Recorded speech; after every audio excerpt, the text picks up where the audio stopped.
Good morning. Good morning. We have him in to talk a bit, and that would be better late than never. At least in the past, it's been they have like a seniors project, so I don't know if this is the one associated with that. Yeah, we didn't actually talk about the grad challenge program. Yeah, that's what I was saying. Yeah. But certainly there are grad challenge projects, and like for instance, I did mine on hydrogen fuel cell power as my study for it. So there are students doing science related activities. But we didn't actually talk about that program. Gary, it's a good point. That would be another good one. I get the sense, without specifically asking, that they are primarily for sophomore through senior. That more of that sort of self-directed learning is usually not freshman, but we could ask Stan to clarify. And we could also indicate when we provide a short list or when we talk with him, if there are areas like we had in the past where, like with the NR 206 versus other classes, you know, so there's different levels of expertise or polished work that you'll get out of working with those students. So I think if we have some items on the list that we feel like require maybe a little bit extra focus or skill, then that would be good to call out so that, you know, somebody doesn't get excited about doing a project and then find out, oh, we're really looking for like college level work, so we're looking for like a senior doing a grad challenge or, you know, something like that.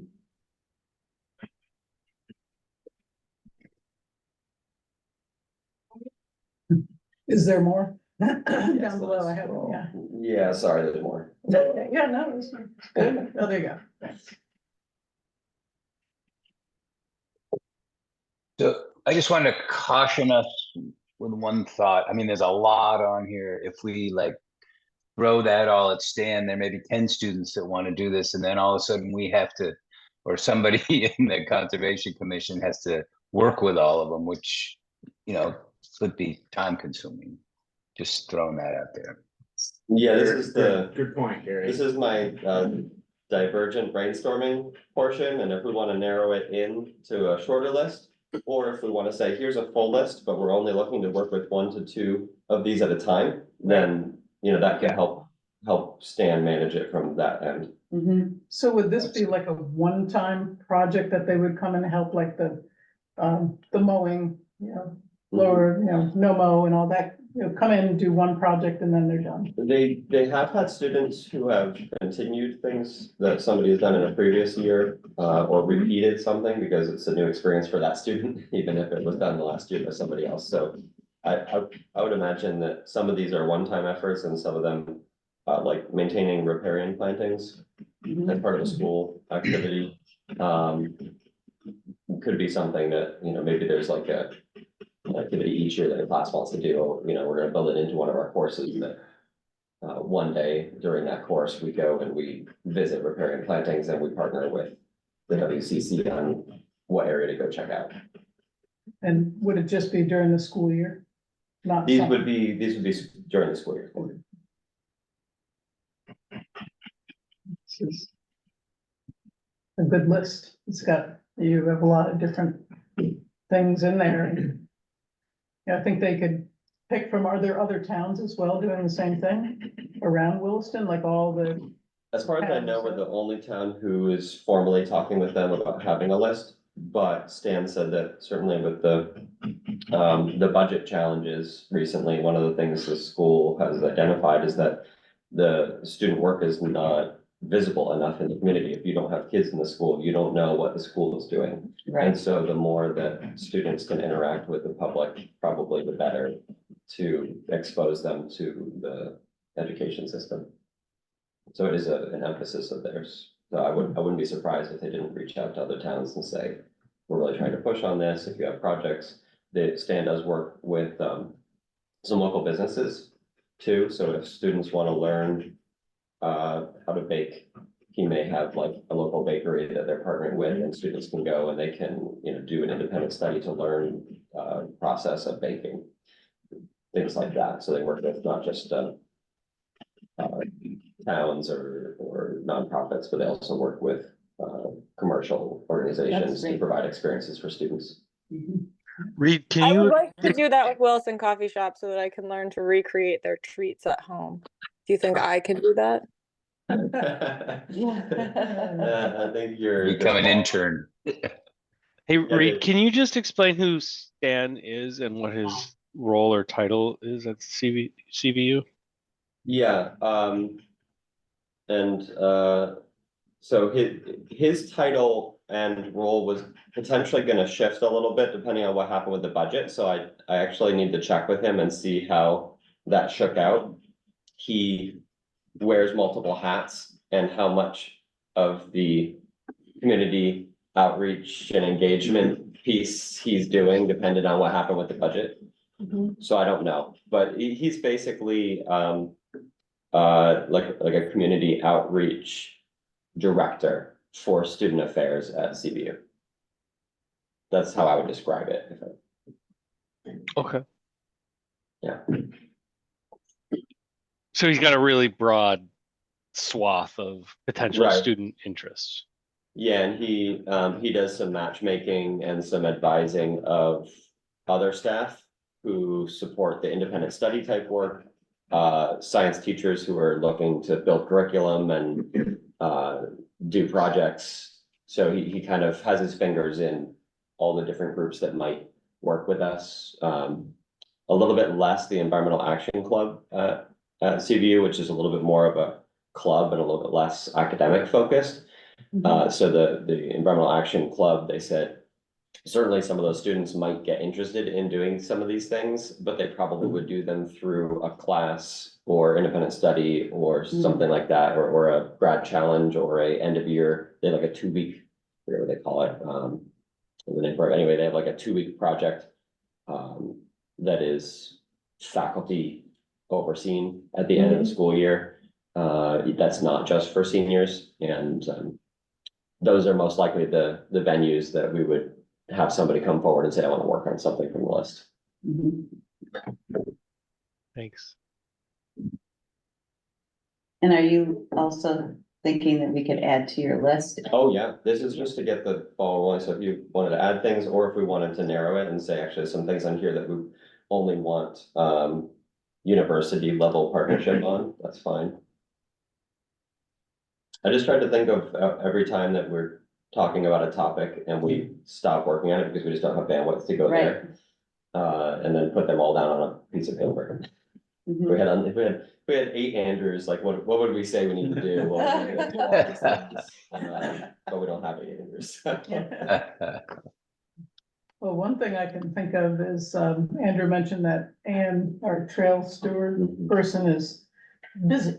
Yeah. She's busy at the moment, and maybe something to do around trails, so she won't be back, what, till? Yeah, that was something I was thinking about as well. I think so everybody knows Anne is out hiking the Appalachian Trail. Great. She is currently, I think she's somewhere near Virginia. She had started in Georgia and was planning on doing about half of it. We received an email from her. She's hoping to do the whole thing this year, so she's probably going to be back in August. I'm really excited for Anne that she's doing that. It's awesome. I'm jealous mostly. We're looking at the budget for that trail steward position. It's something that was cut a little bit in the newest proposal.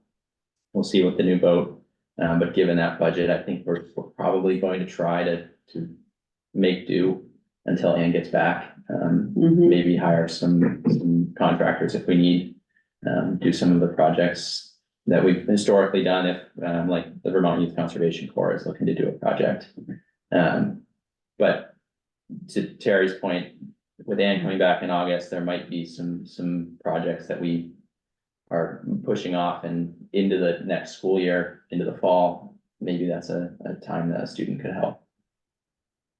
Well, this would be for next year. Yeah, this will be for the next school year. Next school Yeah. year, yeah, I okay. don't think it'd be for this summer, but I did put one on there, I think about, just doing like, looking for erosion, so they could learn about, trail design. You know, for instance, they could study trail design and then they could go out and evaluate trails, and provide reports to us on the status of trails. things like that. Mhm. And that's a real need that we need. Yeah. We're also looking to do a assessment of our trail structures. And part of that has to do with insurance for any future damage. But yeah, that's on the list. But from like rain events or, Yes, Yeah. yeah, so. Yeah, We had the big study, right, that was done, consultant study, like 3 years ago or 4 years ago, that said these are all the structures, the status of them, mhm, how long they're likely to last and how much they're likely to cost to replace. And then we have to keep monitoring and updating the status. yeah, Certainly that's something that students could do.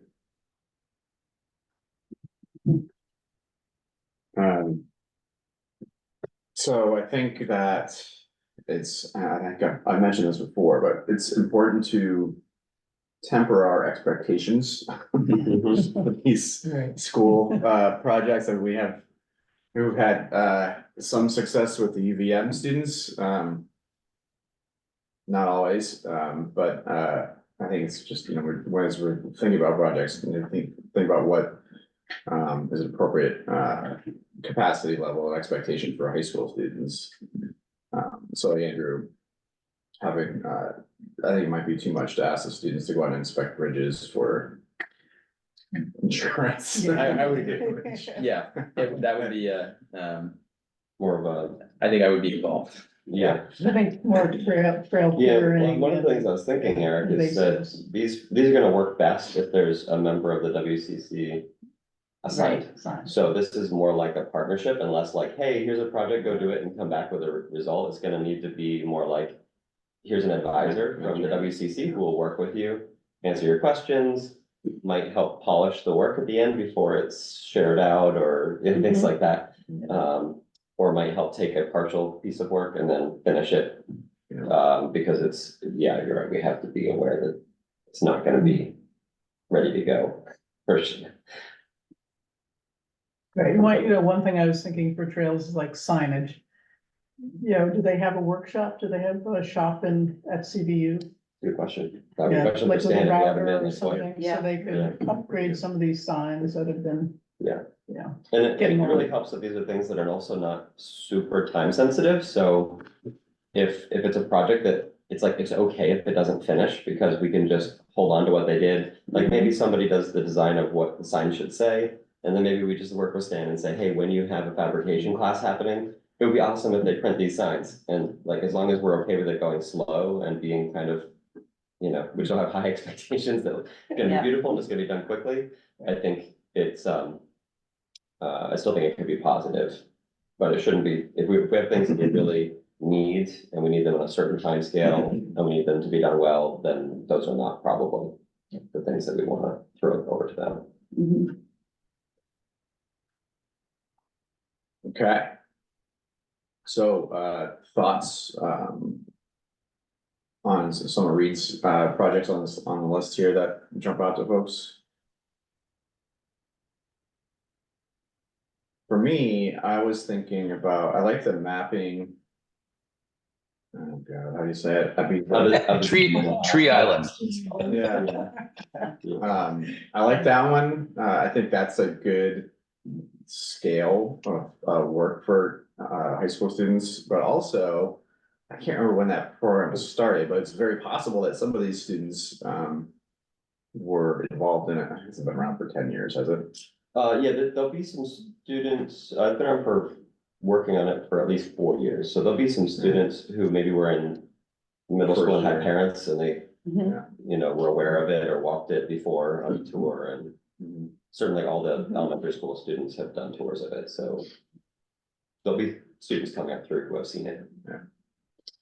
That's a cool project. It was supposed to be done by a UVM professor, and some students and the UVM professor passed away. Oh, In that's between when he bad. committed doing it, and yeah, he had a heart attack while cross country skiing, and that was that. So, Oh, Jarlath, yeah, yeah, maybe, yeah. Jarlath O'Neill Dunn. Yeah, so I know that that's one that would really help in the, we need the map in order for, volunteers to easily coordinate doing work there.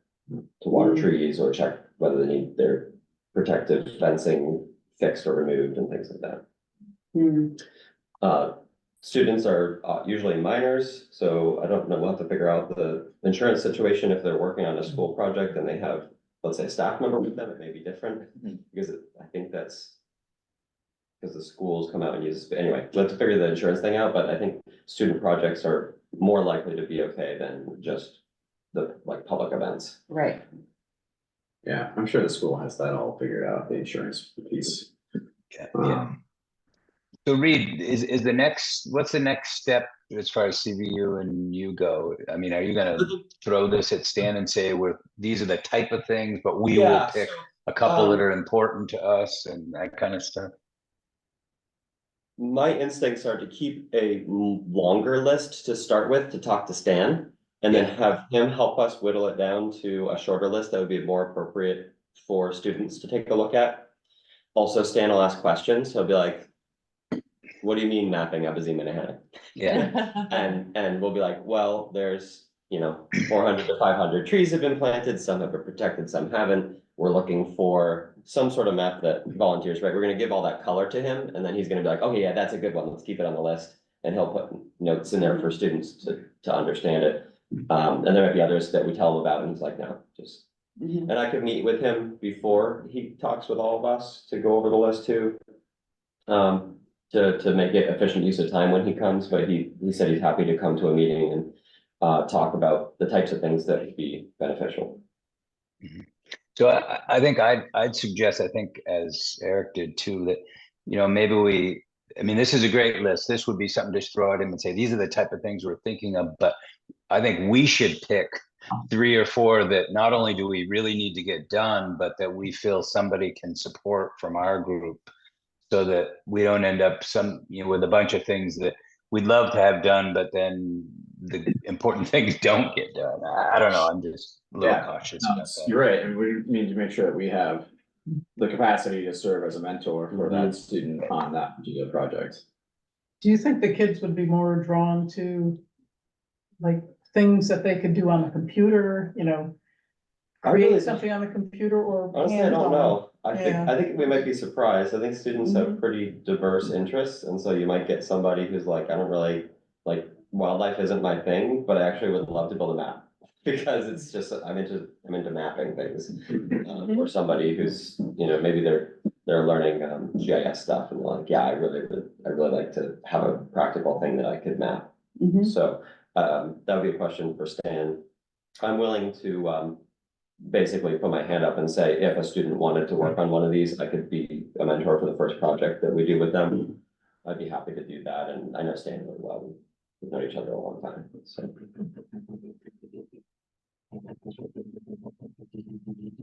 All right, so it sounds like we're kind of coalescing on the idea of just sharing this list with Stan and asking him for his thoughts and feedback. Are there anything else that folks think could be added to this list? Or maybe we should need. Or a star to put next to one, Yeah. or a star to put next to one that you think is really promising. Sounds like we should put a star next to mapping, tree islands, plantings.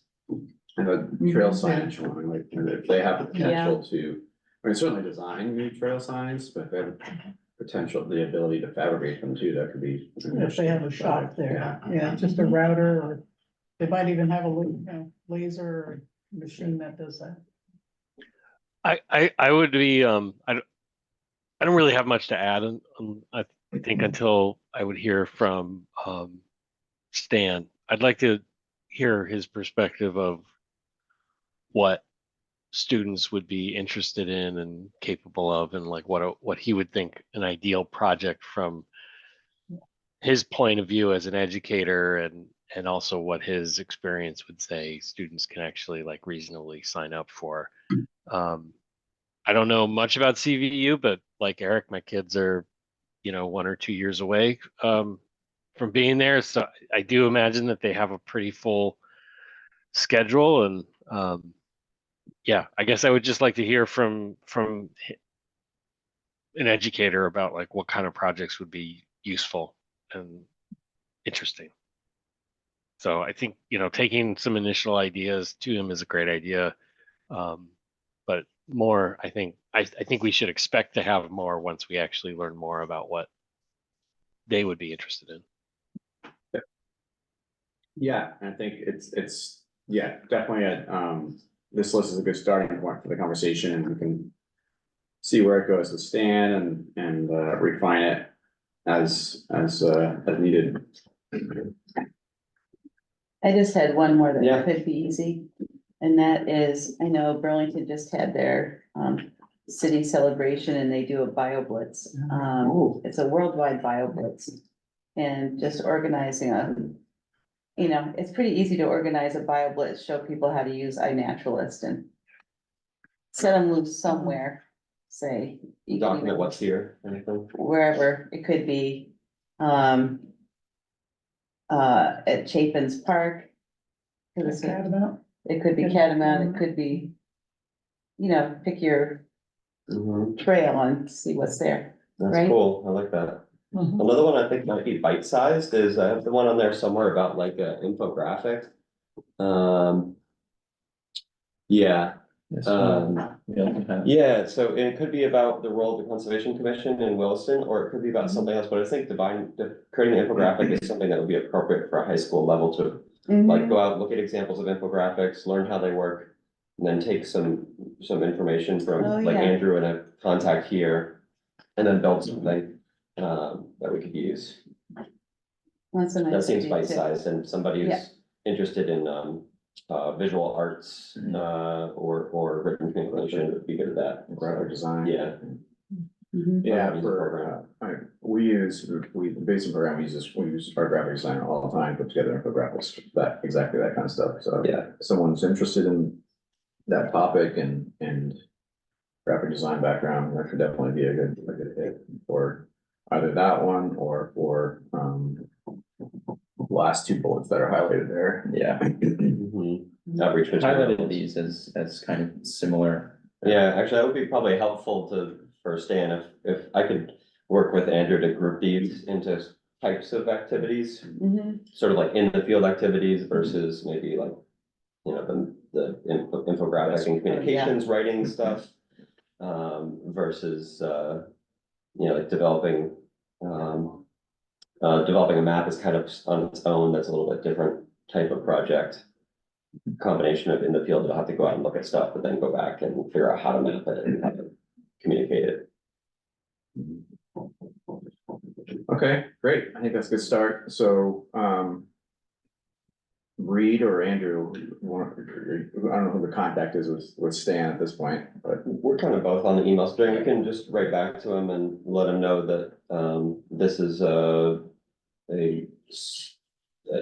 longer list with some sort of grouping or organization, and the next step is to see if he wants to talk with us about it, or if he would like to come in and talk with the full group about it. If he still has a lot of questions about this, then maybe he needs to talk to me and Andrew first before coming to us. Okay. So they most likely would pick one to start with, or you said no there's idea.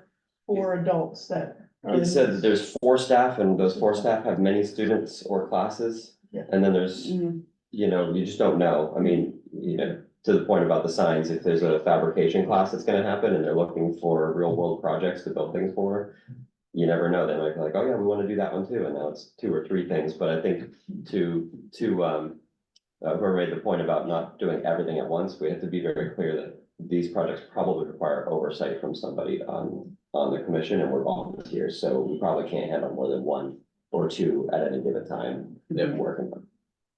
I know I would be excited about working on it with somebody, but time is always a constraint. Mhm. And they probably are aware of that too. All right, awesome. Thanks for putting all that together. All right, so next up we have the Shelburne Conservation follow-up.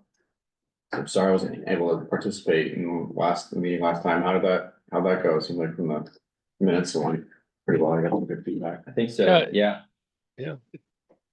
Go ahead, Andrew, go ahead. I was just gonna kind of call out some of the major themes we talked about. And then hopefully there's some more discussion.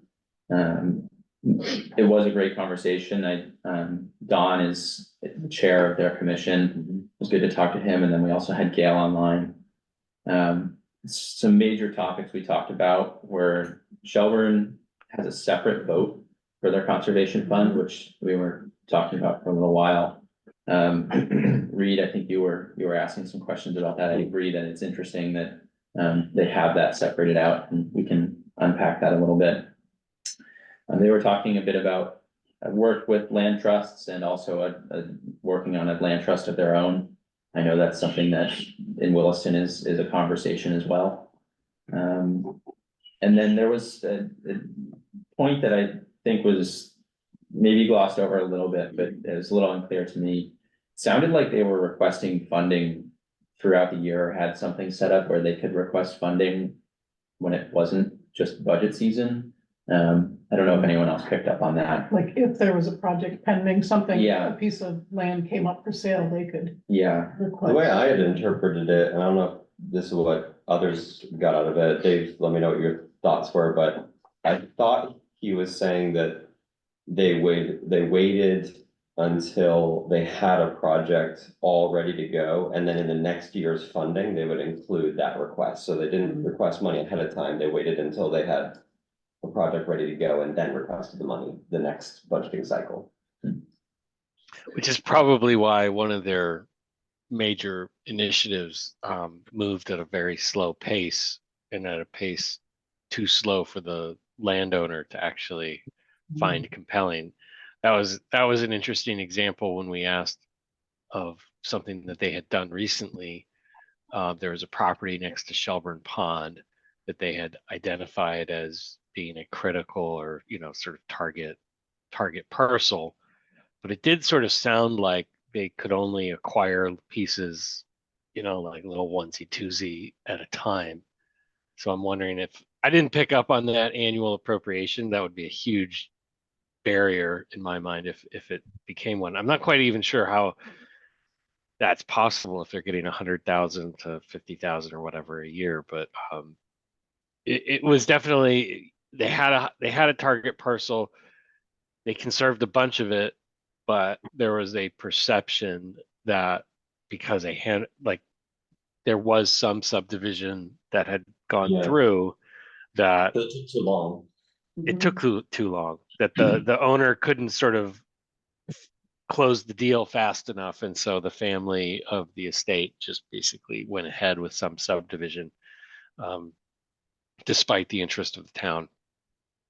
More of a cautionary tale, perhaps, than anything. So I did watch the YouTube video of it, and they did talk about the 1% on the tax rate or something, and did they continue to do that, or was that dropped? Just like us, it was Yeah. there and then it went It away. went away. Yeah. And they're back.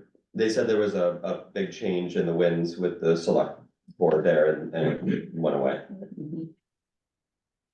And Yeah, by I would having- have. Go ahead, Terry. Sorry.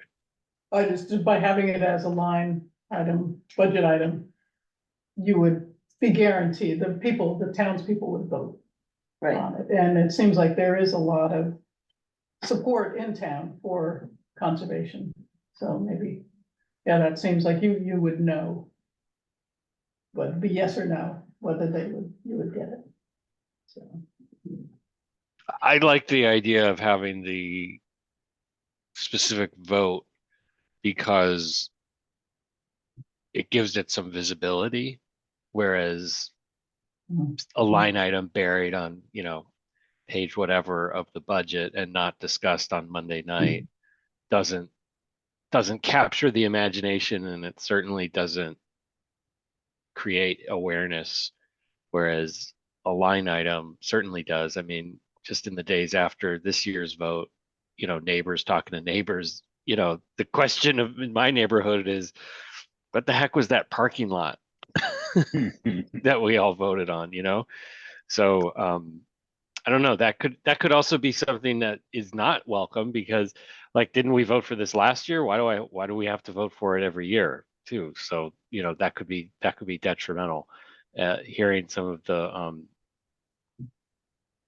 of that perspective could have been interesting. But I guess was this their first year of the vote? That's kind of what I was gathering, was that this was the first time it showed up on the ballot. I interpreted it Yeah, as they've been doing it for a number of years, and generally it passes quite easily. Even when they have like a project year where they're asking for more money, but, I see both things. I get worried about separating it out and having people be like, well, I don't wanna vote down the whole budget, but I can vote this down because it's optional. But at the same time, it's a good way to measure support, because we have no idea how many people support what's in there for, the ERF, because it's just a line item on a long list.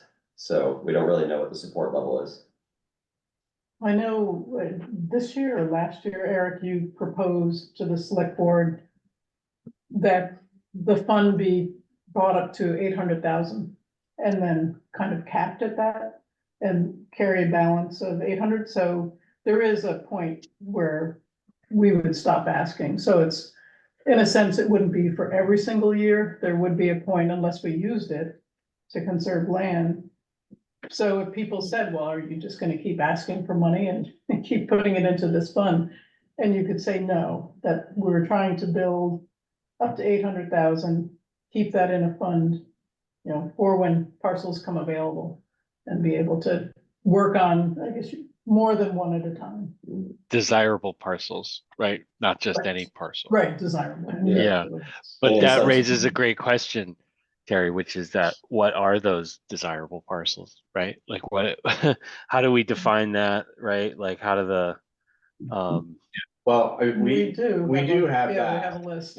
Yeah, we have a list, yeah. No, an individual voter would agree with, what we consider to be desirable or not. It's Exactly. a different matter, but, we at least have that list of high priority parcels that, we and I work guess with. that's my point, is that if you do something as public as a vote like that, all of that information needs to be disclosed. All of that information needs to be part of the conversation with the town. Is like, oh yeah, well, this is what the money's going towards, and then it becomes a, that could be a whole, can of worms.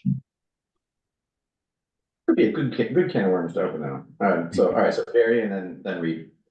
I just want to say that back when we did have we had to defend it every year, it was, not that I'm trying to get out of work, but it was a fair bit of work on our part. We had to prepare presentations, we had to go up and defend it, we had to respond to questions from the crowd. And so I don't know if that's good or bad. I just know it took some of our time.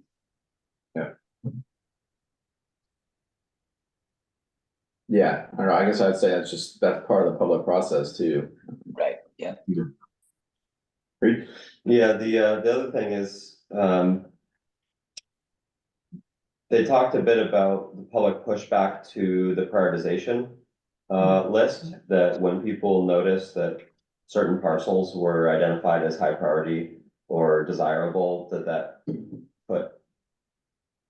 created spin, that people, even if they were never gonna do anything about that parcel, got worked up about it. So I think that's also another piece that I sort of like, not going there. We have a prioritization list. It exists.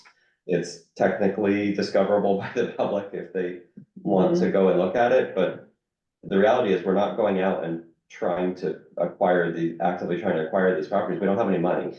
So, it would be a great problem to have so much money, 800,000 or something in our account, that we're like, we really gotta go and try to like talk to some landowners and purchase something because we're at our cap. And so I sort of favor, I think, remaining a line item on the budget, working on improving the support from the select board for the funding, and trying to build toward a cap.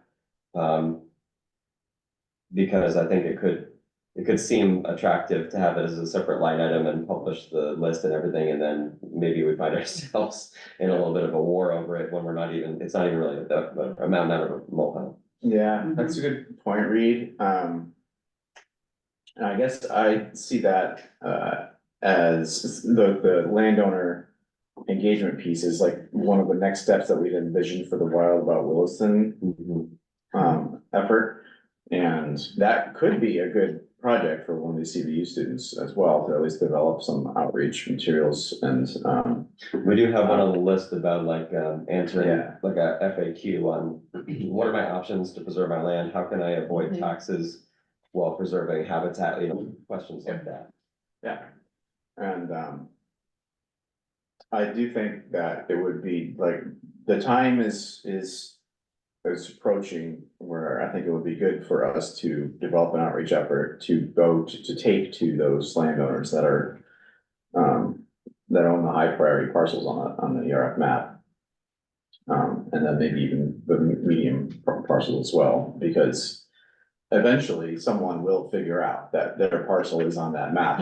Depending on who the individual is, it could be well received or not. I would like, yeah, it'd be nice to control that message. and Yeah. Say, hey, we've identified your parcel as being one that would be great to preserve for habitat and natural resources for the town. We'd like to talk to you about it, rather than Yeah. like, oh. Kind of like, here's what that could mean for you. I mean, here's how we could support them. I think you guys are correct. That it'd be nice to get that out there so people they aren't afraid of it. They see it as here's another opportunity. Yeah, and then, just to finish that thought and then we'll go to Terry, I think that as far as funding for the ERF goes, I feel like. Every select board is different every year, and then the budget cycle is different every year, but. I guess I feel like the select board is more likely to put money into the ERF if we have a project in hand. For sure. It's not to say that we shouldn't continue to ask for funding, because it's also important to have that funding available for when a project comes up. To the traditional approach where, someone approaches the town or whatever, but, if we are able to get an outreach effort going to these landowners, and someone or several people step forward, and do want to conserve the land, then we can take those projects to the select board. And, hey, okay, we have interest from members of the town. This isn't just, putting money into a savings account. This is money that will go directly straight into conserving a parcel this fiscal year. And I feel like they're more likely to support it even in a tight budget year than just asking for some cash to stash away for another not a rainy day fund, but another savings account. Sorry.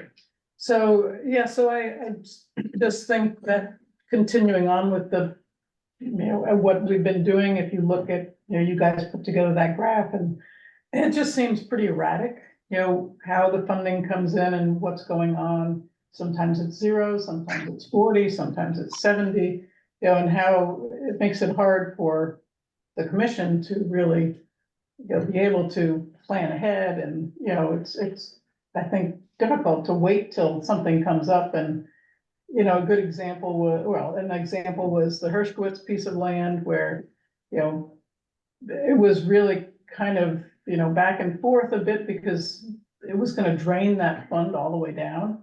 And the commission at that point, I think, was a little reluctant to pull it down that far and, be near 0. And then the land trust came in and the Fellowship of the Wheel and, other funding came in, so that helped. But, the money was used from the ERF fund and it built back up.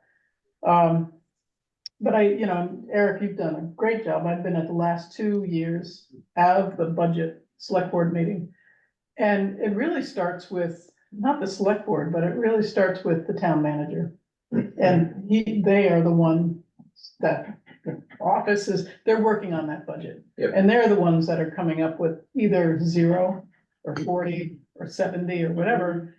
And then they bring it to the select board, and then, the select board looks at the whole budget, and you come in and give your talk, and maybe some other people, but I think it's harder. And the woman, Gail, I remember she was saying that she put together a PowerPoint.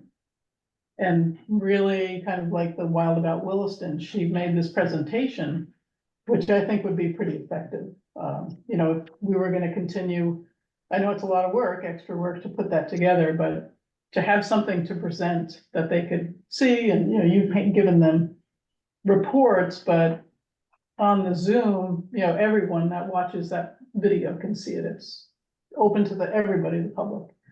Whereas, if you just are presenting there at the moment, you can just hear what's being said. You don't get to see a lot of those reports and things, but, I don't know, I just think maybe it might be worth putting it on a line, asking the town, would you support this, or, depending on the tax dollar, whatever. But I think just continuing on with this, not knowing till the last, minute and budget time and the crunch, I think is tough. Yeah, I agree. I think a multi-pronged approach is in our best interest. Identifying projects for the select board to see on a map at least and support in a budget process, and then just asking for money for when a project comes up, so that we're ready to move. Both are important. I think that could be really helpful if you had those landowners lined up and supportive of that, right? You would not want to potentially put someone's property on the map who was not interested in the potential acquisition in the future. Yep, and the advantage to that approach is, if we identify a landowner or several landowners who want to conserve their land, it may not necessarily have to happen within that budget cycle. The landowner may be like, okay, yeah, I'd love to conserve my land in 5 years, or something like that, as opposed to the approach now that we have to work with, which is a landowner comes to us and says, hey, I want to conserve my land Now, next month. Right. Right. So if you want it, you gotta put Yeah. up the cash now. And isn't So the this priors- becomes a little bit more like succession planning for like private forest landowners, which is like a thing that organizations like Northern Woodlands will help facilitate. And I think it's maybe even Vermont Land Trust, it's worth like considering maybe talking with one of those groups about how they facilitate succession planning for high priority parcels, and then thinking about like, oh, could we add like a color code to the map of like, these are the parcels that are high priority for us and people are interested, and there's a different color for like high priority not interested, high priority haven't reached out yet, or like, I don't know, like some way of like of streamlining this into pre-existing processes around succession planning. Yeah, that's a great idea, Kim. That could definitely be something built into an outreach plan. And wasn't the map of the prioritization was developed from the work that we did with Jens Hilke, and the state identified wildlife corridors and habitats and things like that. So that's how those parcels got identified. It wasn't us just pulling parcels out saying, Right. oh, we There want was this one. a systematic approach to it, Yeah. defendable. Right. yeah, it's important to remember that significant wildlife habitat area mapping was done separately Mhm. with different criteria than conservation prioritization. So the conservation prioritization took into account many things that are not related to just habitat. Trail connectivity, proximity to people and underserved areas of town. Like there was all sorts of factors that went into that were not part of habitat. So there were some of the factors overlapped, and that's why the maps end up with areas that are both significant wildlife habitat areas and also show up as high priority. But there are also parcels that show up as high priority and are not on the significant wildlife habitat mapping. And just something to keep in mind, they're two separate things. And it's now been like Correct. 4 years since we did it, 4 or 5 years since we More did than it. that, you're in the pandemic time work there. I think it's 6 or 7 now. Well, I haven't been on the commission that long, so Oh, you it's been last, I think it's like 4 years. Or, Probably, since we did the Melinda prioritization. was. We used a tool called the 1000 Minds, and it basically just allowed us to all of the commission members at the time to rank how important different factors were, and those factors were layers on a map that Melinda was working on, and then based on the prioritization and whether the parcel appeared on those different layers, it then showed up in different colors. So it was sort of like made up by the commission, but it was made up through some sort of intelligent process. But we should look at the stuff that's on there and see if there's something we didn't measure or a factor we did not incorporate into the prioritization that needs to be. See if it is. David, and then we should probably wrap this up and move on to, who's up next? Oh, Trinity Baptist. Yeah, that was kind of where I was heading, Eric, is when I suggested that we have a little bit of a debrief on the conversation with Shelburne, I imagined we would go in any number of places, clearly gravitating towards ERF and ERF prioritization. I just wanted to like reflect that Shelburne does have a conservation commission. They seem to have some overall similar issues as us.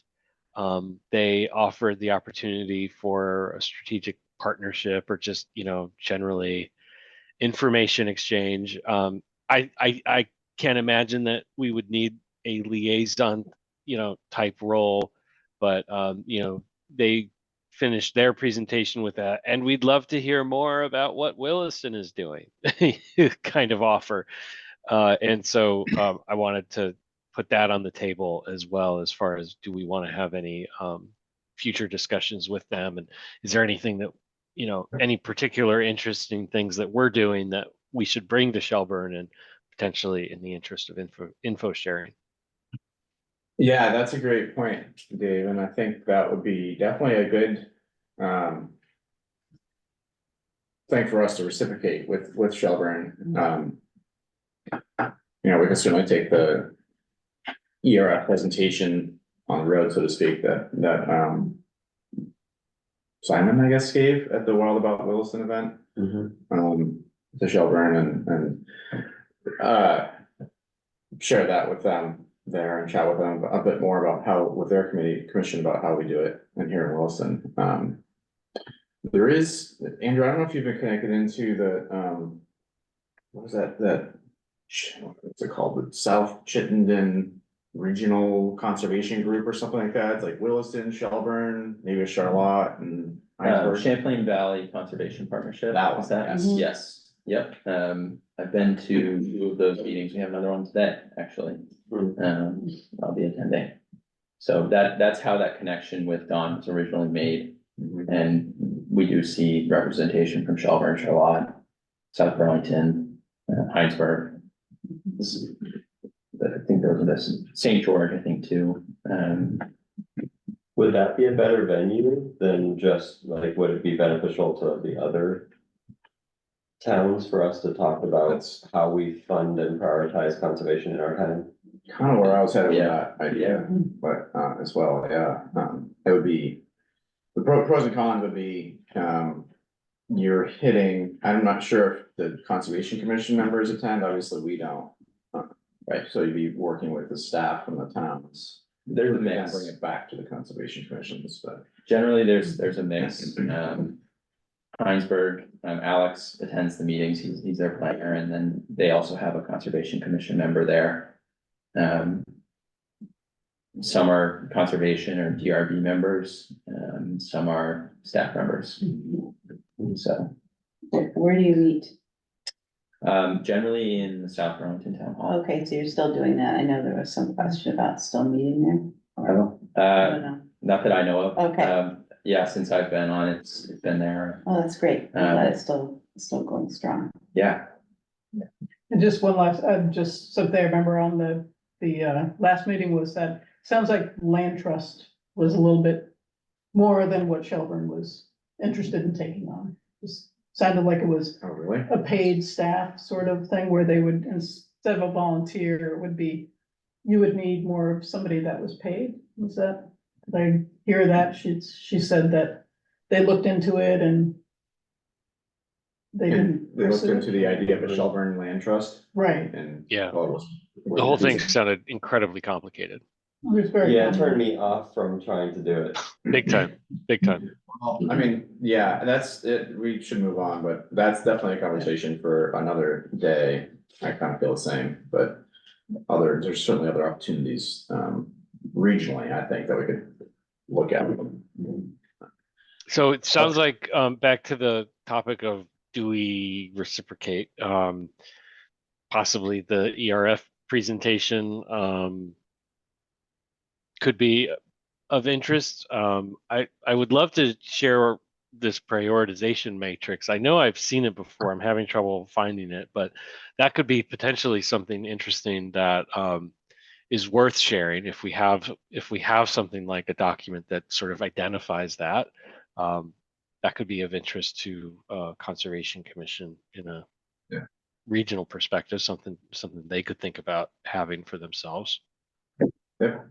So, yeah, that's a good point. So maybe, Andrew, I don't know what's on our agenda for next time or in the next couple of meetings, maybe we can carve out some time to just take a look at those two presentations and flag some slides that could be maybe merged into one to share with Shelburne. That sounds great. Yeah, Or the Conservation Partnership. I think we can fit that in. Okay, great. David, if you want to pull it up, it's under Natural Resources Protected Open Space on the town website, and then conservation prioritization is the top item. No, it's all, So it's kind of one level down. Yeah. We don't put it out there as like, these are the parcels we want to acquire. yeah. But I was distracted. I was reading Mud Pond and I was like, oh no, okay. Yeah, thanks. Yeah. Got it. Then it also has the criteria, the methodology information. Yeah. All right, great conversation. Thanks, everybody. Okay, so transitioning on to Trinity Baptist. I see we have Ryan Morse is logged in. Is Ryan here for that project? Yes. Okay. Hey, Ryan, thanks for Hey, how are joining. you guys doing? All right, I don't know if Andrew, do you want to give us a quick primer on this one before we turn it over to Ryan? Yep, I'll go through the staff notes. So this is a discretionary permit review for the Trinity Baptist ARZD project. You may remember, well, I'll get into project history in a second. I'll tell you about the project first. So the project's at 425 Mountain View Road. It is split between the ARZD and RZD. So the applicant is proposing a subdivision that separates the two zoning districts, and that's along this red line here that I'm highlighting. And then the project is all within this red area. And the proposal is for two lots, one for the existing home and one for a proposed home that is behind the existing home. So it is a 47.5 acre parcel in the RZD. No development is proposed at this time on that parcel. Because that red parcel is within the ARZD and it's less than 10.5 acres, we're not applying the open space requirements to it. You may remember this project, it was originally proposed along with another proposal for, I'm not sure if I call it out in the staff report, but it was around 56, I want to say, units in the RZD as well. Yeah. The applicant has not, that application has been withdrawn. This is the project they're proceeding with. And so this project was reviewed by the Conservation Commission, proposal for, or a recommendation for a habitat disturbance assessment for both parcels was requested. Project went to growth management in 2023 and received an exemption for the one dwelling it's proposing. Back in October of 22 was when the Conservation Commission made its recommendations. Like I said, you asked for that HDA and it was completed The observations were done in August and November of 22. Requested that the applicant limit the extent of forest clearing to the greatest degree possible. The applicant has proposed clearing for lot 2. It's just for this mound system. All other development is proposed outside of the currently forested area.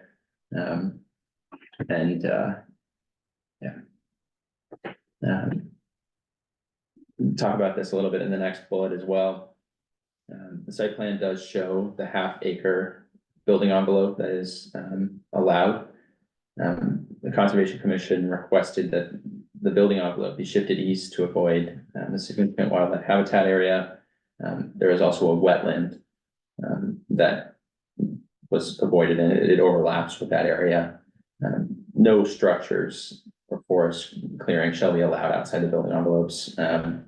My notes there, the building envelope complies, the forest clearing, as mentioned, it is allowed under our bylaw. We talked about this with the Olson lot recently as well. Similar situation where you have some extra forest clearing outside of that building envelope for underground wastewater. Yep. And the applicant has submitted a runoff and erosion control checklist. The wetland delineation is included on the site plan, and we'll talk a little bit more about that in a second. And no development is proposed within or immediately adjacent to the watershed protection buffer. And we'll talk about marking that buffer later. So looking at which resources are focused on in this report, the core habitat and wildlife travel corridors are both mapped on this parcel. There is also a stream, it's a tributary to the Winooski River. Show that on the plan. So here our prioritization. This parcel is a low priority. Gary, do you have a question you want to ask right now about?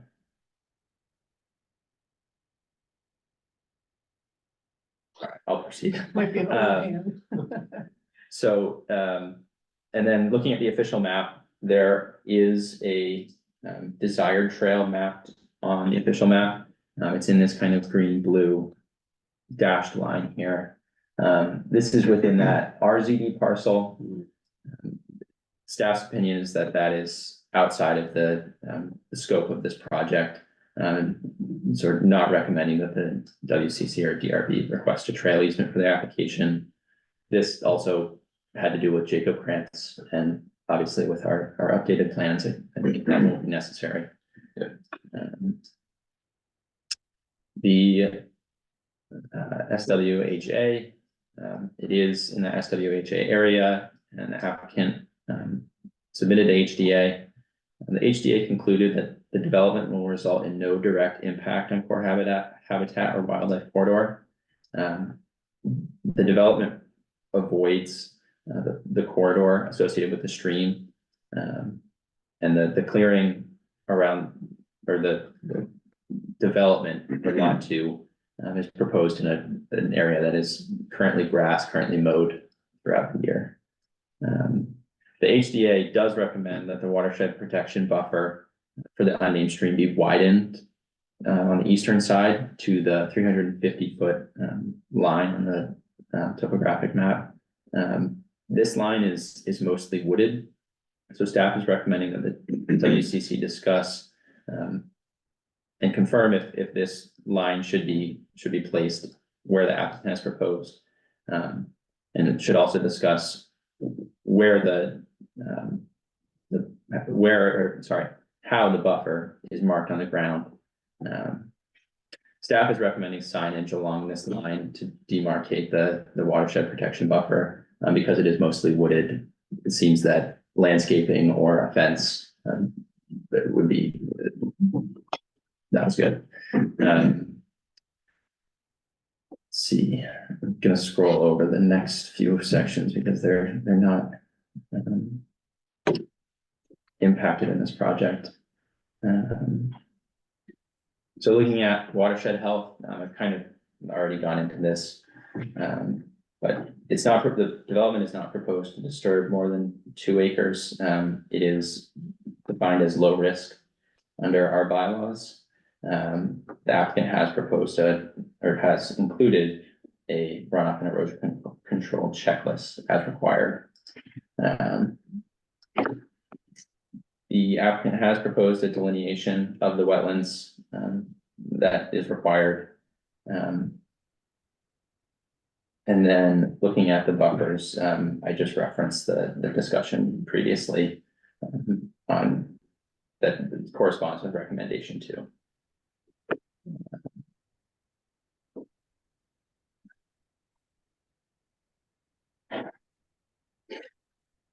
The lots and home sites section, that's standard for this proposal. As I've already stated, lot 2 is below that half acre limit. And no other clearing is proposed. So what follows are a list of findings and recommendations, and recommendation 2 here is the one I've called out. Ryan, if you'd like to comment as well, I think that we should discuss that. Thanks, Can I- Andrew. Can I just ask a quick question? Sorry, I'm Sure. a little confused about. So I'm seeing, you know, the 47 acre thing, which I guess is that is in the yellow line within the yellow area, Yep. and then the subdivision is in the red area, and there's a 1.81 lot 1 and a 6.8 lot 2, but I don't see anything in there that indicates where one lot ends and where another lot. I don't know. I'm just trying to figure out where these 2 lots are. Understood. Let me, I'll pull up the site plan here. Because I'm Just have looking it at the, yeah, okay, loading. maybe it's clearer in that. Let's see. Share this in just a second.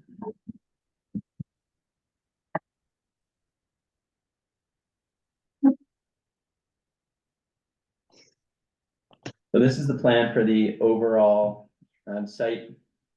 And it might be a little hard to see. I'm in the room here, it's pretty small. So I'll zoom in, but this is the Trinity Baptist Church here. This is one of the proposed lines. And then I'll zoom in on this section. So we can see here, this is that ARZD parcel. Oh yeah, that, This is the proposed subdivision, so there's the 1.81 acre parcel for the existing home. And then this 6.85 acre parcel for lot 2. so that isn't shown on this summary that you have. That's just all within the red. So that's helpful to know where those two lots are going to be. Thank you. I just had a quick question. That's okay. The reason we're not worried about the trail is because it's not in the delineated ARZD subdivision zone, correct? Is that why? Partly that, but also I think when we last looked at this project, we were looking at this, somewhere on this parcel, I think on the other side that's not being developed as a potential location for a trailhead and parking lot to access the Jacob Krantz piece. That has since been resolved through other, through a different access area just to the east. Oh, okay, east gotcha. of this. Hopefully. That's So, what- so it's yeah. not 100% yet. Not 100% yet. So. We're working on it. So do you think it's smart to not keep this option open? To let it go, or will it still be kind of floating out there?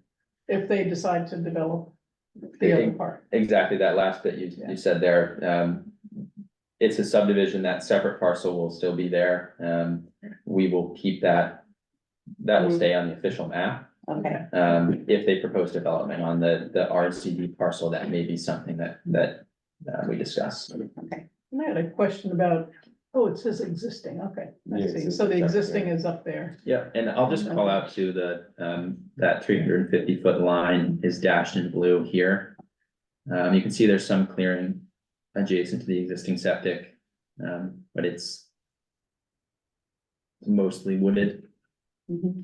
So I have, I guess the question is, the proposed septic for the new home, Mhm. is there a reason why that can't go in the field as opposed to in the woods? So if they could put it in the field, they wouldn't have to cut down any trees. I would defer to Ryan and I'd be happy to, I'll go back to the screen. Okay, so Ryan, we'll turn it back over to you. Thank you. Like, so we have that question from Terry about citing of the septic field, the leach field. And then, the watershed protection buffer connected to the, on the eastern side of the 350 foot contour. And then anything else that you would like to share with the commission? Yeah, thanks Andrew for the overview, and hey everyone, Ryan Morse from Willieburg. So to answer that question, that was where the best soils were on the site for the mound system. We dug a couple test pits out there to find the best soils for the septic system. And that's kind of where they landed.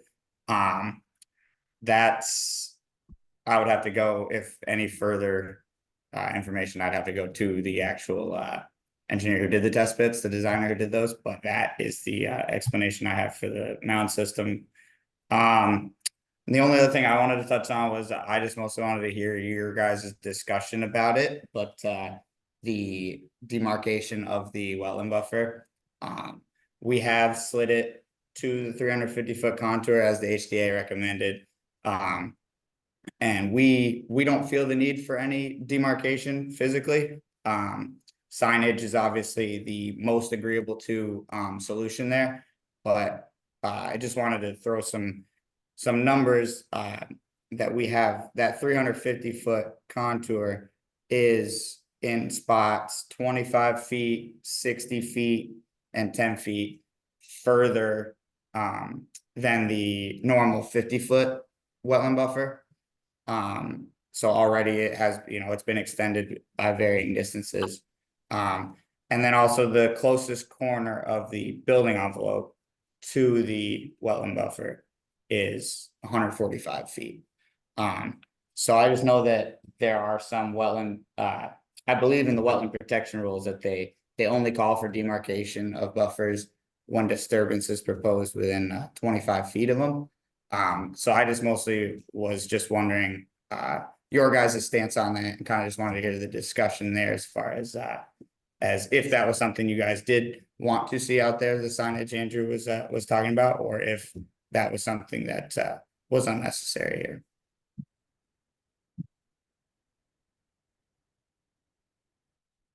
Thoughts? Reed? I can take a step. Oh, go ahead, Reed. Sure. Really pleased with the 350 contour plan. I think that adds a little bit of extra protection. Makes a lot of sense given the current forested edge there. And usually our challenges come with multiple landowners, from my experience, with like subdivisions with many houses, and one person knows that there's a reason not to clear, and another person doesn't. In this case, you're just dealing with one landowner. So given that the buffer would be a little bit wider than typical, I personally don't have a problem with foregoing signage in this case, but I am interested, however, in the siting of the septic system, if the soils are way better back in the forest, then to me it makes sense to do that. If the soils are marginally better back in the forest, to me it's not worth disturbing the forest for the septic system. And I know that's not something that we can require, that it not be in the forest, but certainly something that's concerning to me to clear an area like that, given that this is a significant wildlife habitat area corridor. And the corridor is already relatively narrow along this riparian area, so any further clearing might impact that aspect. Thanks, Reed.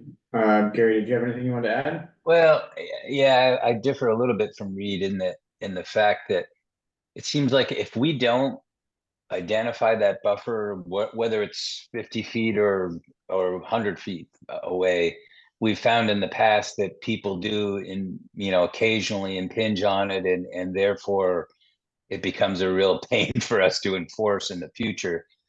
I just worry about, if a new landowner that, wasn't involved in the beginning ends up buying the land and they say, oh, good, let's put some roads back in there or whatever they want to do, then they won't see anything on site to question that. That would be, and it seems like historically, Reed, I think we've required buffer signs, even if it's only one landowner in the past. So I would encourage us to at least consider that now. I agree Yeah. with Gary, just so you know. I do, Thinking- yeah, would, Thinking back to our conversation a couple meetings ago about, the solid waste district project. Yeah. We're asking them to put signage up too, and that's the same kind of scenario. Right, I Um, think our original position on that was because somebody like accidentally mowed a little bit more, a little bit more, a little bit more, right? Like not meaning to, just like there was like a land management company, like a mowing company, and they like every time they mowed it like encroached a tiny bit, and there it was like done unintentionally. And so we had the realization that we needed to like protect against that possibility. Dave? Yeah, I like the idea of using some kind of natural form of barrier. To me, signage might be a little over the top, but rocks or some kind of physical identification that there's a boundary here. I was on a bike ride and I saw clearly a similar type of setup where an existing home had some large rocks, very sort of strategically put next to the stream, that was like pretty clearly like a don't go past this area. You shall not pass, yeah.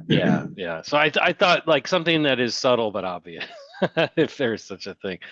I did have some more questions on the septic stuff, if you don't mind, Ryan. It looks like the existing home has this very long conduit, I guess. I don't know. Is that all underground, and is that the reason why you can't put the proposed septic system in the same clearing as the existing, and you basically just like can't get around that conduit? Yeah, that is not the reason, but that is all underground. It's the existing home has a pump station, there in the back, and I don't know, Andrew, if you have if you're able to pull up the other site plan, sheet 2, that kind of Yeah. gives a little zoom in.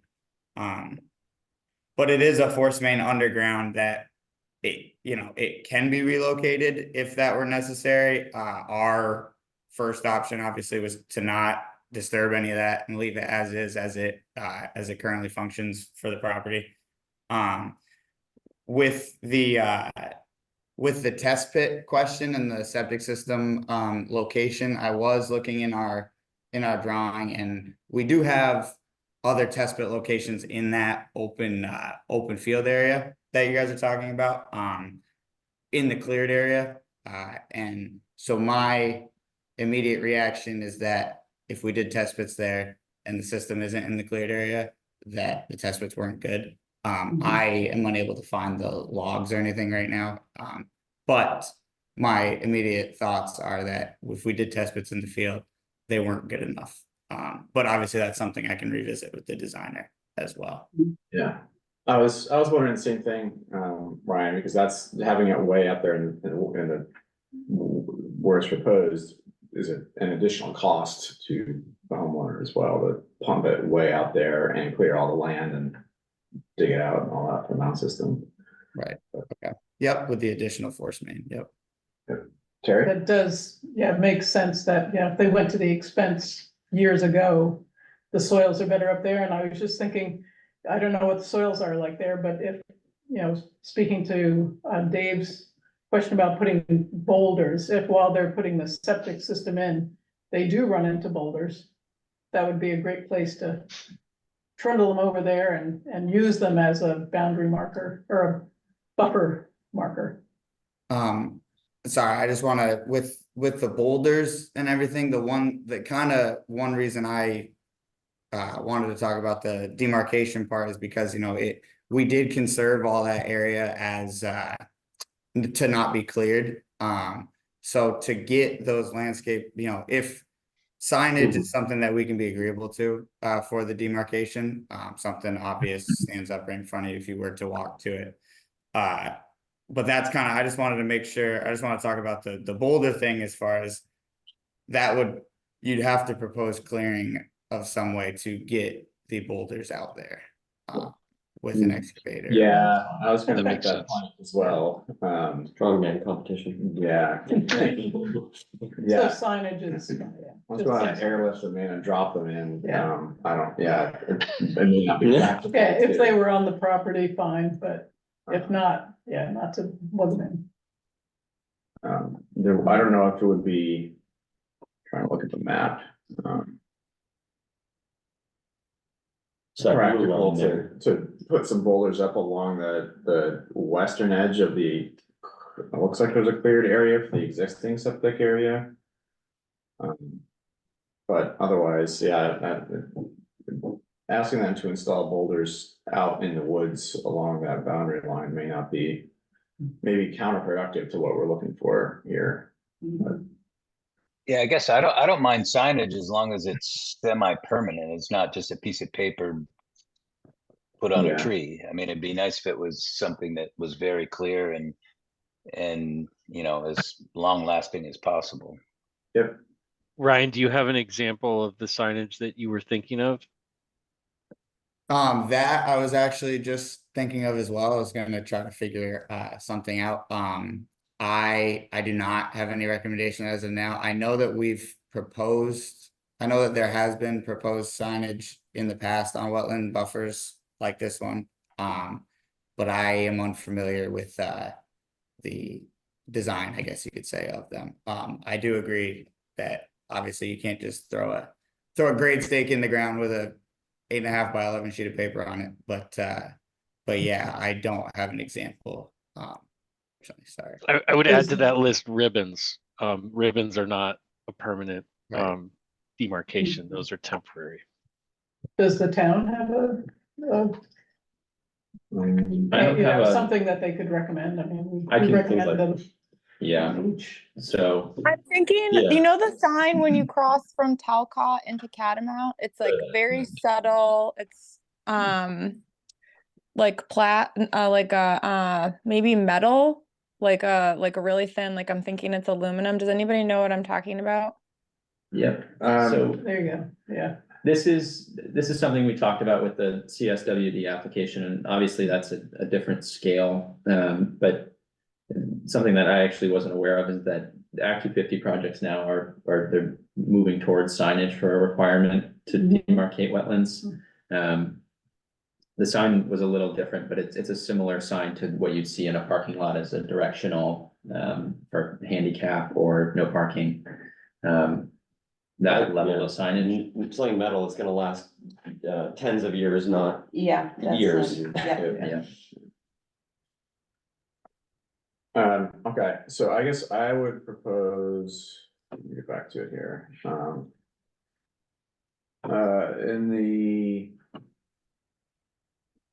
Yeah, so as it's drafted in the recommendation number 2, buffer must be marked with signage on final plans. Do we feel like we need to You could say permanent signage. qualify that more, or is, okay? Permanent signage such as. I don't know. I guess I feel like we can. I guess I'm hesitating on being overly prescriptive, but if we can say something like mark with. Whatever, I don't know what the right word is. Non-paper signage. An appropriate amount of signage. Yeah, I would say, let the town staff. Lost the feed. Somebody, No, we the lost. screen. oh, We still have the. Yeah. Sorry, you all disappeared on us for a minute there. And then just let the staff work with the, developer, or landowner, whoever to. Yeah, so I think saying permanent signage there. As far as our requirements in the bylaw, it doesn't specifically say signage. They're agreeing to that, so I think it's good to have it in the recommendation, and the DRB will discuss it. Not sure why our Losing the signal. HDMI Every is time Matt goes into the bathroom over there. it's massive. Well, the owl's still with us, so they're here. Yeah. Yeah, you guys for what can it's worth, we can see you. through us. I think Yeah, permanent signage is good language to have, and Okay. I think the DRB will be agreeable to that. It seems like a good solution to me. Okay, Given the discussion with the applicant. great. I would like to see a recommendation that the soil situation be addressed with the DRB, as far as the siting of the septic. I don't know how to phrase that, but just that it be double Yeah. checked.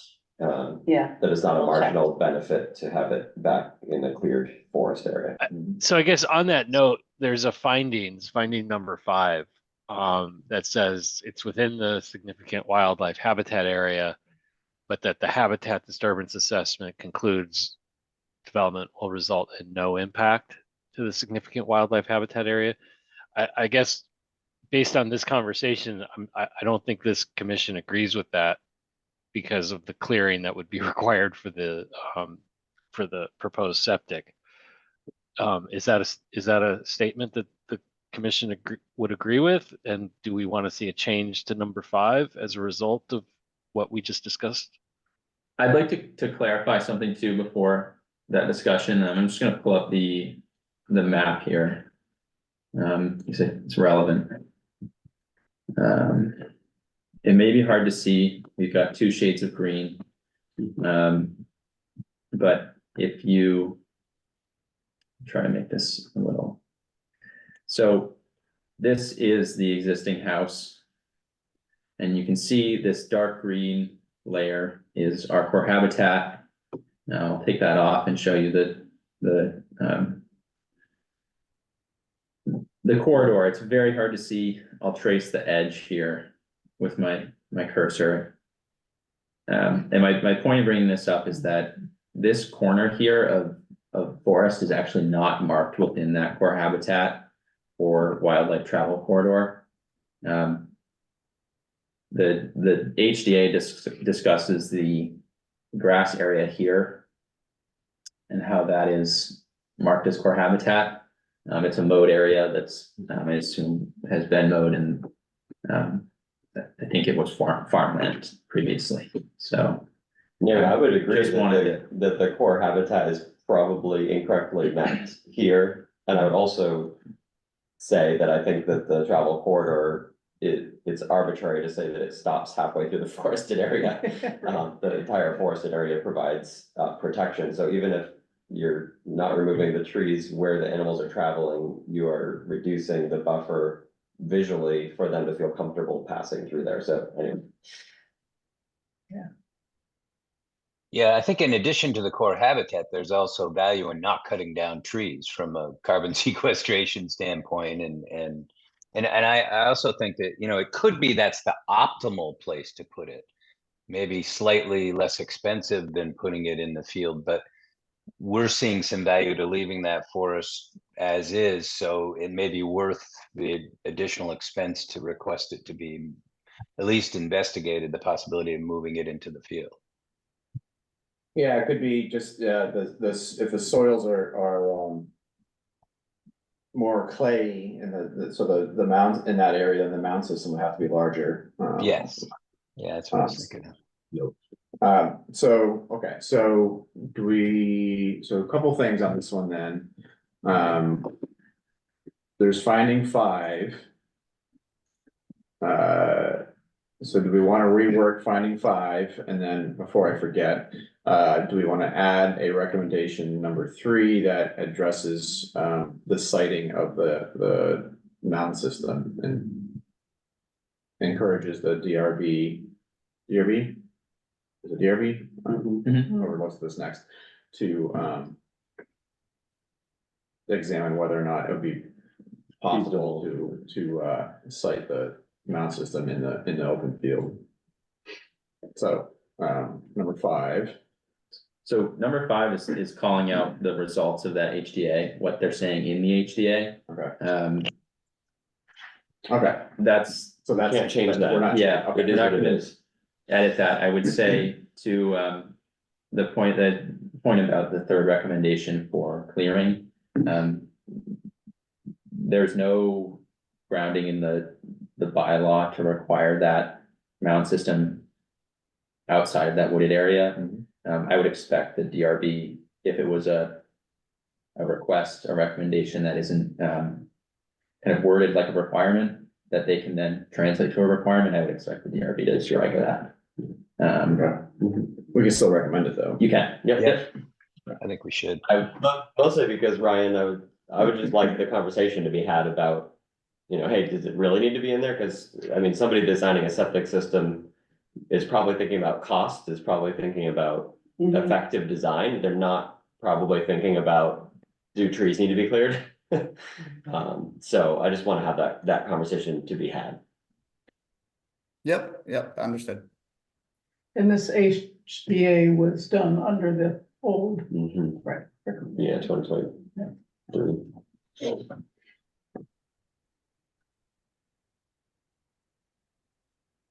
So what would that recommendation say? I guess, that the septic for the new lot or the new home you guys on here, the mound system for lot 2 should be considered for siting within the existing cleared field instead of clearing land in the currently forested area. I think you can broadly generalize that as saying outside of forested area. Outside the forested area. Yeah. Yep. Citing the mound system for lot 2 outside. Yep. Yeah, anytime you can do that, I think it's a good idea. But maybe you can't.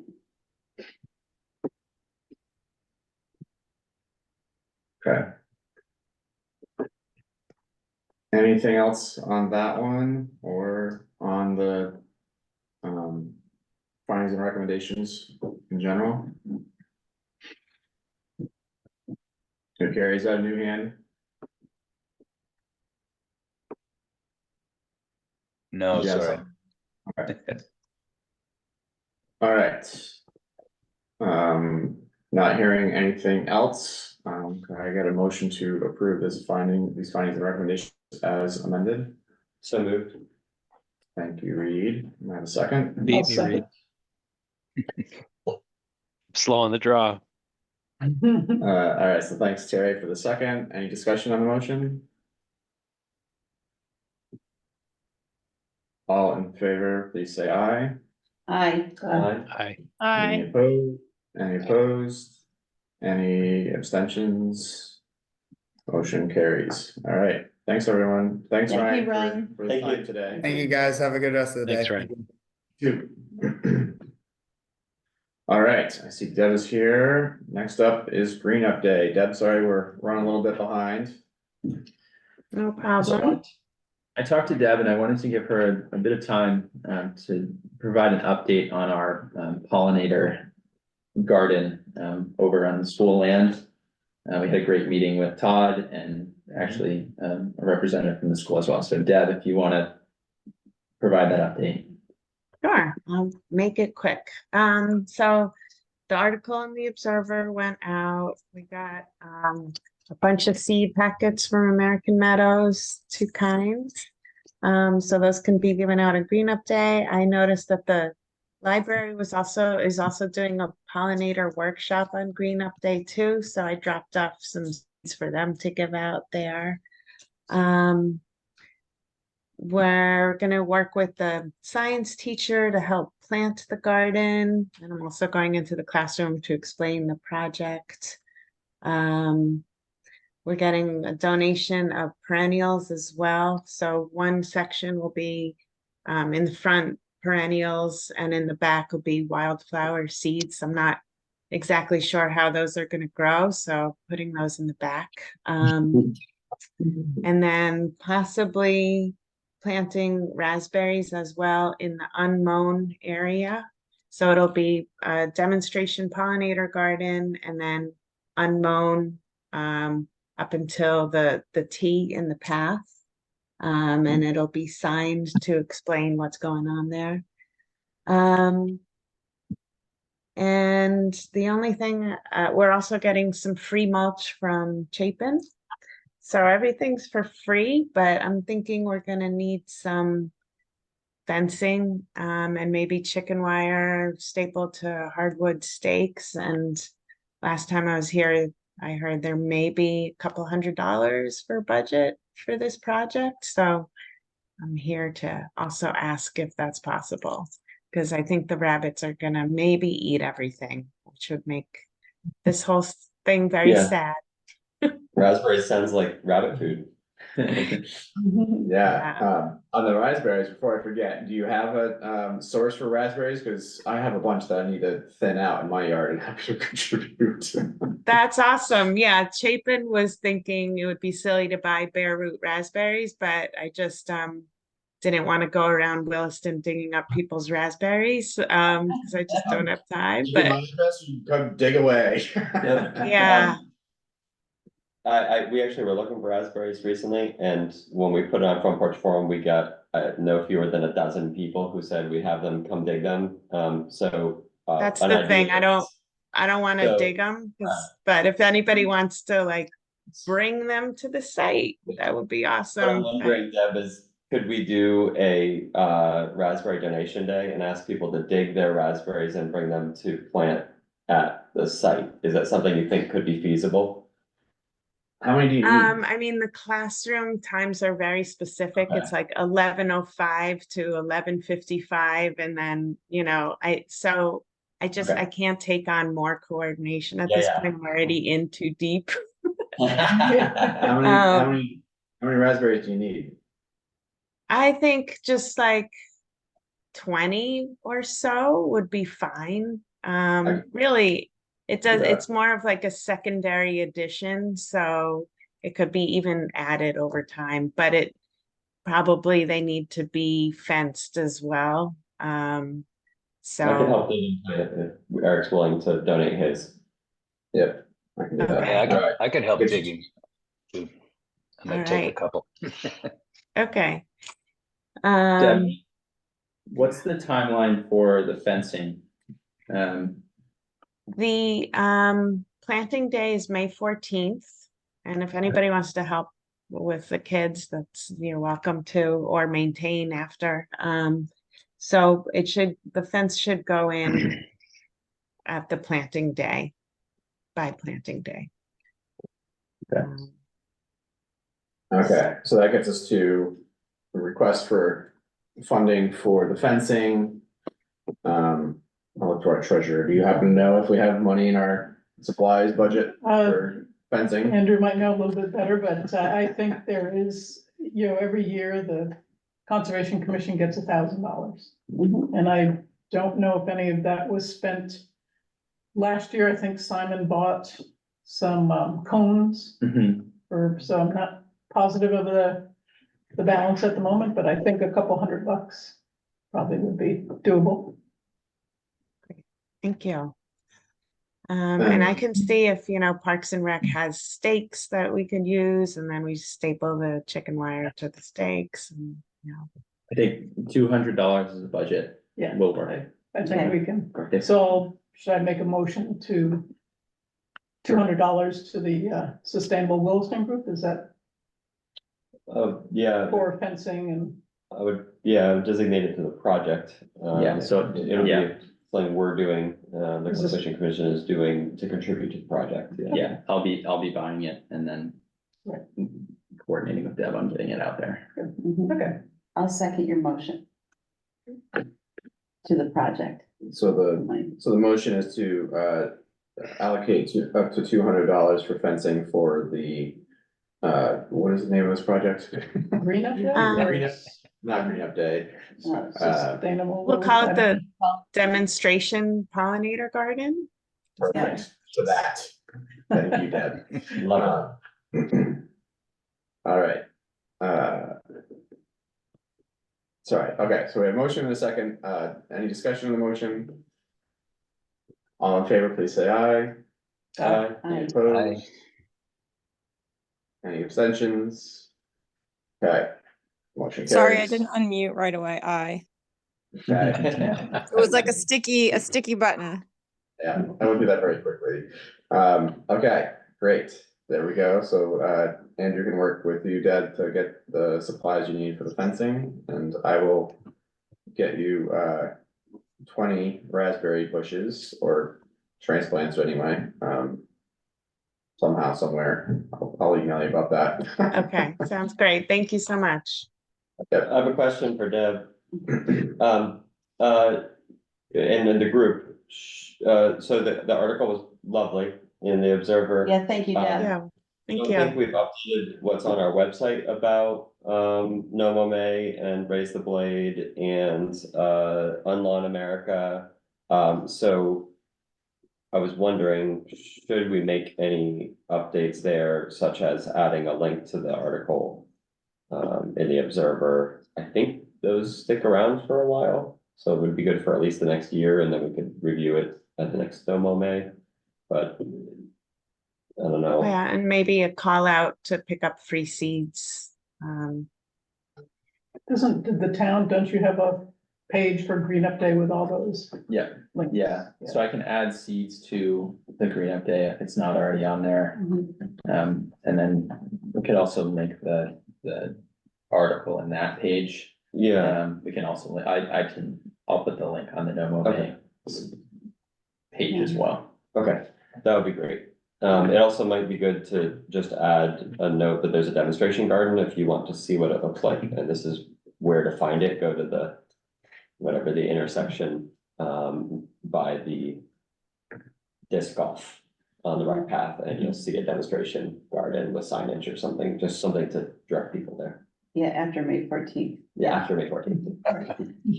And Deb, I just saw on across the fence, this woman, I think it was last week, who started a demonstration garden in Shelburne near the Quinlan Bridge. She just didn't have any knowledge of putting in a pollinator garden, but she just went to all these places like Horsford's, and everybody just donated so much stuff. So I think places, maybe even Gardener Supply, would be happy to donate even stakes. So Mm. just an Yeah. idea. If I just, I'm already like, so Oh, yeah. Yeah, I Yeah. can't, but if anybody had like a connection, that would be awesome. But yes, I don't have time before May 14th to get that together. Of course. Okay, If, thank you for Maybe everything you're for- doing on that. yeah. You do have the plants that you're actually gonna plant. yeah, American Meadows is also donating perennials, so they've been great. And those are coming on the week of May 6th. Great. Yes. Don't tell yourself that if you need help, reach out, because like with the raspberries, I'm sure we can get somebody out to help with things. Yeah, I mean, if anybody suddenly comes up with like a fencing idea or rolls of chicken wire that are in the back of their farm, I don't know. But yes, but I think probably just buying a couple of rolls would be the most efficient. Deb, I had a quick question. Is it gonna be tilled up before you guys plant it? Oh. So it's ready to, Yeah, thanks for okay. Great. asking. Yes, we met with Todd from Parks and Rec, and they're gonna till the area just for the Nice. garden first and then not mow the rest of the area. Yeah. Great. All right, Good. thanks, Deb. Thank So you. on Green Up Day 2, Devil, you're here. I'm looking for volunteers for the table. Our town fair this year is going from 9 to 1. Sustainable Williston and also showed interest in being at that table. We are sharing a table with the energy committee this year, and it will be tight. Yeah. I'm able to be there from 12 to 1. Okay. Or 12 to clean up, it might be 1:30. I know that Sustainable Williston is also looking to staff it, so, Deb, I'm planning to raise my hand and say that I can be there and speak to people about Sustainable Williston things or Conservation Commission things. That's great, yeah. Yeah. I didn't mean to single you out, but you Yeah. do have that. I can do both and not take 2 people up, yeah. That's I great. can do 9 to 10. 9 to 10, I'll do 10 to Okay. 11. great. I could do 11, 12. Okay. There you go. And the band is playing at noon, so those who are around the middle of the day, Mhm. get a free concert. Yes. That's a good idea. Yeah. Nice. So Andrew, maybe I'll drop off the seeds at your office, or what's the best That would- way? That would be great, yes. Okay. Maybe we can coordinate, well, the seeds are, yeah, more of a time crunch. If you wanted to stop by and we can talk about, chicken wire and steaks as well, that would be, Okay. that would be. Great. Okay, we'll connect. Thank you. Thanks, everyone. All right, thanks, Deb. Thanks, Have a good Deb. day. Bye. Thing I would mention, on Green Up Day, well, 2 things. First, I was planning on reusing the materials, the printouts we have from last year. Some of them are a little aged, but I just honestly don't have time to Mhm. update them. Aged as in dated or beat up? They're just older graphic design and, anyway, so that's one thing. I'll print some materials out for that table. For green up roots, I've talked to some of you about green up roots. We have this map here. And for those of you online, I'm sorry you can't see. We have a paper map that people are highlighting routes in town. We have a few areas highlighted in pink where volunteers are going out. If you're interested in greening up and basically just having your name kind of shared as, oh, so-and-so is going out to green up this area from 10 to 1. An example is Shayla Livingston from the Planning Commission is greening up a portion of Oak Hill Road.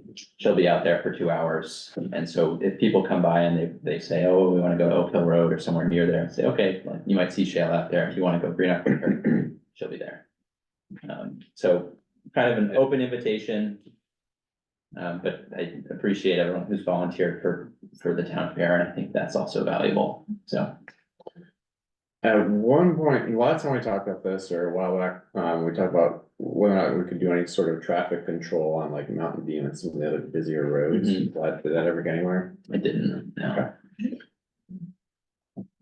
So, yeah, I still totally understand that, and it's a constraint. There are some areas that are not busy roads that are pretty dirty. Right near Central School, in the ditch between the parking lot and the playground. Yeah, We need, yeah. I mean, that's yeah. Are the Boy Scouts not doing Central School this year? I thought that, Not that I I've heard, thought they may always be. do a big one. I actually have not heard if they've signed up. Okay. Anything picked up on the school property has to be brought to a main road, right? So Route 2. Correct. Yeah, Okay. yeah. Good. So, Um, thank you. okay. So, that is the extent of what I wanted to say for Green Up Day. And the other item is that ERF funding update. We had talked at the last meeting about our investments. We have 2 CDs, and I've talked to Shirley about basically the rates for each of those. And so I gave Shirley the go ahead on reinvesting the May 1st. It's $200,000. We just received $10,000 back from that investment, and we were looking to basically put it back in for a year. So the rate is 5.25%. It's for a year, and the penalty for withdrawal that we talked about last time is 6 months of that interest. Interesting that, the Shirley said that the penalty was 3 months for our last term. I don't know why they've raised it, More uncertainty probably around the rate changing, so. but so you're aware that's a year long term. We have the other half approximately invested, and the renewal will be in August. We can reassess then on if there's some reason that we don't want to invest it, or we want a shorter term. Generally, the longer the term, the higher the rate at this point, and it's around that 5%. So 5.25 seems good. Sounds good to me. It's great when, I was asking Shirley when I took over from Carl doing the treasurer, I was asking her and what was the amount and all that, and she'd said, it's a year more ago or maybe a little over a year. And she said, why don't you invest that? Yeah. And like I said last time, probably the rates were so low, it really didn't make sense, but.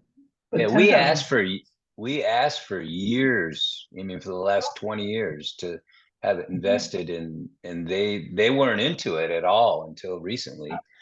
I mean, it's literally hundreds of thousands of dollars we probably lost because of that, but I think it's great we're doing it now. Yep.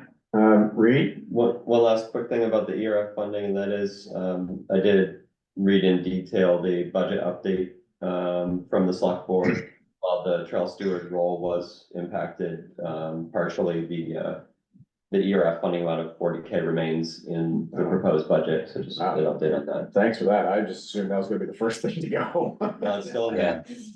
That's great. And should that go through, I'll be reaching out to the select board to thank them for that. Okay. And maybe one of those CBU high school students could help with the trail work this summer, if that's an appropriate project for them, yeah. And I thought maybe, I suggested to Andrew to kind of get the Adopt a Trail program going. So I have Mud Pond, and if I got an email from the town saying, oh, reminder, your Adopt a Trail section is, good time to go do it.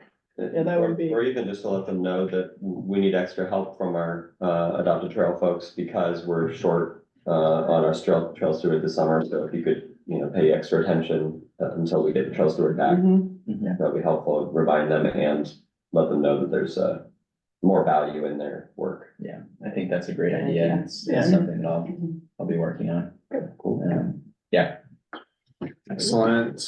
All All right. It is time to adjourn. Our next meeting is, I just spoke like a computer. When's our next meeting? 15th. All right, day after the pollinator planting. Yes. Yeah. Yes. All right. Bye, everyone. Have a good day, everyone. Thanks, everyone. Bye. Have a good day.